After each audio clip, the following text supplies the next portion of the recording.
Hello, my name is Ethan King, and for my SEP presentation this year, I've chosen the path of pastoral ministry, or pastor for short.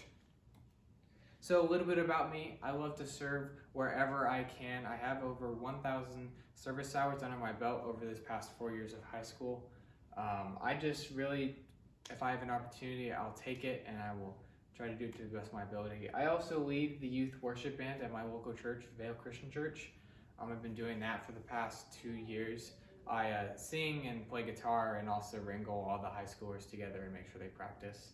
I'm also the president of the Fellowship of Christian Students Club at Cienega, and I've been on that officer board for 3 years. I chose ministry because I wanted a subject that I enjoyed. I wanted something that I felt like I was going to take info home with me after I finished this project and I can apply to my life. And I definitely think that this could be a possible career choice for me in the future. My expectations of SEP were not the highest. I was not very excited. I just wanted to get this project over with. I thought it was going to be a waste of time and that I wasn't really going to learn anything. But it actually was not that bad, and I did learn a lot. So for my project, I had the wonderful opportunity to shadow under Pastor Glenn Elliott. He's the lead pastor of Pantano Christian Church. They are one of the biggest, if not the biggest, attended church in the Tucson area.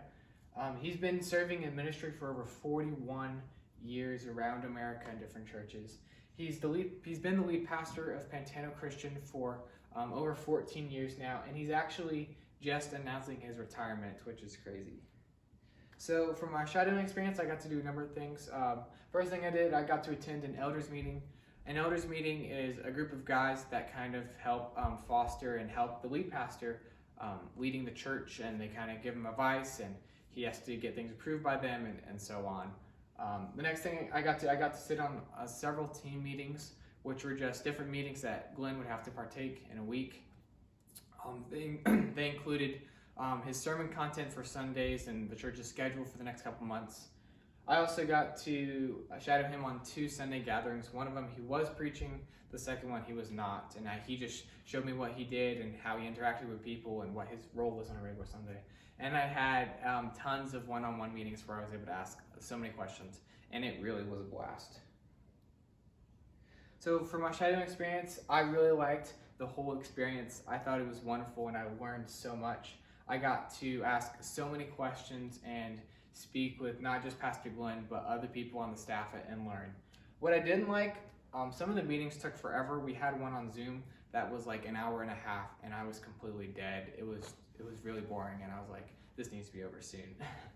But I also did not like that so many things require a pastor's attention, and that we're always up on our toes, and we have to go to thing, and it was really busy. So my paper, a little odd, it was on tongues in the American church. When I first was writing this paper, I did not realize I would have to present it. So this is my very quick, summed up paper. So you might be even asking, what is the gift of tongues? As Christians, we believe that this is a gift given to believers. This gift allows them to speak in other languages to preach the gospel to other people. And we first see this in the book of Acts. The 2 sides that I talk about in this argument are the charismatic view and the progressive view. There's also a third view, which I would consider the conservative view, which would argue that this gift of tongues is dead and is no longer used. So to get into this point, I know there's a lot of points. I just tried to sum it up as best I could. For the charismatic view, they would believe and argue that the gift of tongues should be allowed and encouraged everywhere. They believe that tongues follow the work of God, that the gift is very edifying and builds up the individual who practices it. And they believe, the controversial topic, that all Christians and all believers have this gift. The next is the progressive view. They would make the argument that tongues should not be used in any church service and should just kind of be, pushed to the side a little bit. They take this view because they believe that when this gift is practiced, it is not edifying and does not build up the church as a whole. They also look at Paul's posture in his letter to the Corinthians. We see that in the Bible in 1 Corinthians. And they also believe that, contradicting what the charismatics believe, that not all Christians have this gift. So my compromise was I believe that churches should have separate times where they can educate these people on this gift, so that it's not disrupting anything and that it can be helped and practiced in a good environment. I also believe that churches should strive to not make people feel uncomfortable with this gift, because there are so many people that have been hurt and just embarrassed and so many other things on the gift of tongues, and this is not what churches should be striving to do. It's crazy that that has happened. And lastly, I said that churches should treat the matter with love, and when we're talking about this subject, we're called to love one another, so that we should be loving each other instead of arguing and yelling at each other. So for my future plan, pretty simple. So my step-by-step process, my first step would be to start serving so I can get as much experience under my belt as I can. My next step would be to get into the Bible, get into the Word, to start understanding it more and really understand if God is calling you to ministry. My third step would be to pursue a bachelor's degree. A fourth step would be to complete a summer internship at any church. I could shadow a youth pastor, a children's pastor, even a lead pastor at most churches in America. My step 5 would be to complete a bachelor's degree. Step 6 would be to find a job at a church. There are lower staff positions that you can take and that I would probably hope to do. Step 7 would be to acquire my Master's of Divinity, which is I would have to attain at a accredited university or another Bible school. My 8th and last step would be to plant or join a church in a lead pastor position. My future expectations, I would hope to someday pastor a healthy church. There's not a lot of healthy churches anymore in America, and it's really sad.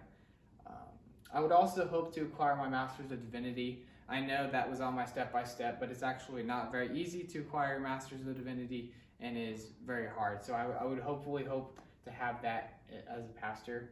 I also hope to have a lot of experience under my belt. I hope that I would be able to work with great pastors who would be able to mentor me and show me, how to do it, how to be a pastor. My salary goal, which would be around $57,000, which leads to my next slide of expected challenges. Not everyone is going to like me. I see that time and time again with pastors, and even at Pantano. There's always someone who has a problem, and they're just constantly on you. People are going to question every decision you make, like the last one. There's always going to be those people that will be questioning you, and they don't want to follow you.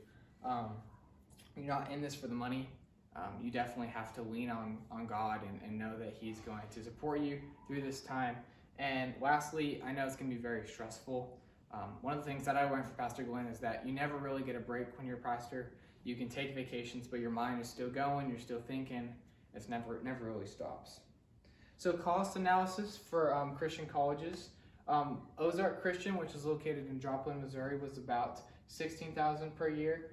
Abilene Christian University, which is located in Texas, would be around $27,000 per year. And lastly, Liberty University in Virginia would be somewhere around $28,000 per year. The part of SEP that impacted me the most was definitely the shadowing experience. I got a lot of hands-on experience. I got to talk to so many people, and I just learned a lot being able to watch Pastor Glenn do what he does. Will I be pursuing this career? I do not know. I have not made a firm decision whether or not yet. It's definitely open. I'm definitely open to it. I will be attending Abilene Christian University in the fall, and the current path is pastoral counseling, which is like a pastor, but you also have your counseling degree, so they go hand in hand.